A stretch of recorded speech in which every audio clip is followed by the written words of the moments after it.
Speaking to Angels on the Bay, how did that start, and what kind of drove you to say, hey, I want to give back? I mean, I think it probably comes naturally to you, but tell me about that. Well, we opened up at that time was the Renaissance Room. I never did a grand opening party. There was a gentleman, who was a friend, whose daughter was very sick at that time. So we decided to come up with Angels on the Bay and start the charity for children. And that's really how that started. It's going to be 25 years this year. Oh, that's tremendous.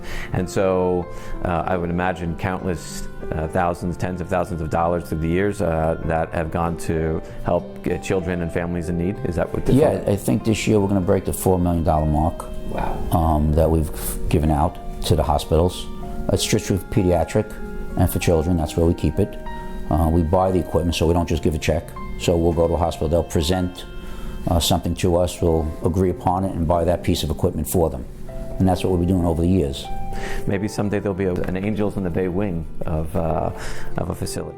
Well, I think St. Mary's, we have an area named after us. We gave them $500,000. So yeah, we built a gym for them, for the children. Wow. Oh, that's Angels on the Bay, yeah. Oh, that's awesome. Wow, wonderful.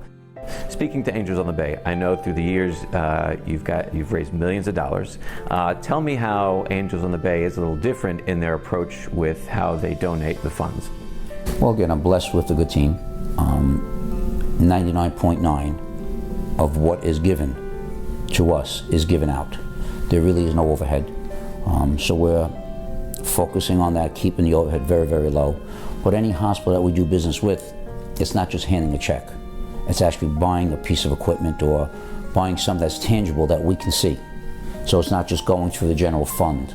And I think that's made us successful, because at the end of the day, you can go there and see it.